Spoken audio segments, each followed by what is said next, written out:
If you can't manage the little, how can you expect more? Luke 16:10 teaches us the powerful truth about starting small and growing God's way. Stop winging it. It's time to start winning it. True financial freedom and kingdom wealth start with faithfulness in the small things. Steward what you have wisely, and God will entrust you with more. When I first started my business, I thought success was about doing big things right away. Grand launches, major investments, rapid growth. But the truth is, I wasn't managing the basics well. I didn't have a solid grasp on my numbers. My priorities were scattered, and my growth stalled because I wasn't faithful in the little things. Maybe you feel the same way. You're putting in the effort, dreaming big, but it feels like you're not gaining any traction. You're wondering, why hasn't my breakthrough come yet? Could it be that the breakthrough is waiting for you to master the basics first? The world celebrates big wins and instant successes, but God's kingdom operates differently. If we're not faithful with the small responsibilities, how can we expect to handle the bigger blessings? Luke 16:10 reminds us, whoever can be trusted with very little can also be trusted with much. This principle applies not just to money, but to our time, our energy, and our resources. Faithfulness begins with the small things, managing your current finances, being intentional with your time, and stewarding the opportunities that you already have. You don't have to wait for more to start being diligent. It starts right where you are.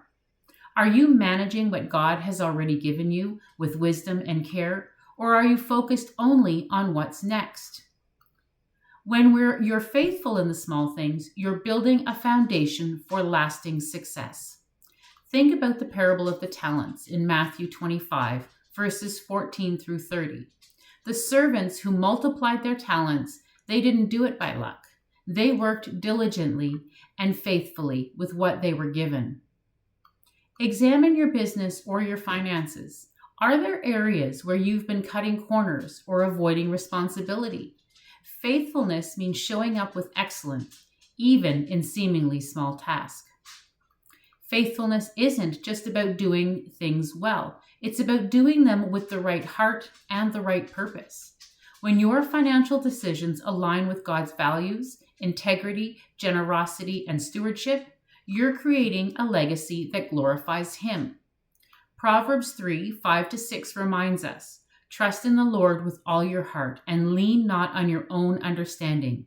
In all your ways submit to Him, and He will make your path straight. Trusting God's plan while being faithful in the process leads to true abundance. So some action steps on how you can apply this in your everyday and in your business. Step 1, evaluate your current stewardship. Take a hard look at how you're managing your current resources, your money, your time, and your talents. Are you maximizing them or let them slip through the cracks? Create a faithfulness plan. Write down 3 small but impactful ways that you can be more faithful with what you have. Maybe it's tracking your finances weekly, setting aside some time to pray over your business decisions, or intentionally following through on commitments.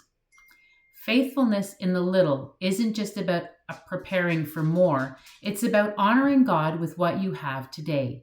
When we're diligent in the small things, we reflect God's character and set the stage for Him to trust us with the greater responsibilities. Your breakthrough doesn't start with what you don't have. It starts with how you manage what you do have. Faithfulness in the small things leads to abundance, purpose, and legacy. So today I challenge you, stop winging it and start winning it. Show up for the little things with excellence, faith, and intention. Trust that God sees your faithfulness and will multiply it in ways you can't even imagine. If this message spoke to you, share it with someone who needs this encouragement. And don't forget to subscribe and join me tomorrow as we continue building a life that honors God. You've got this, and God's got you.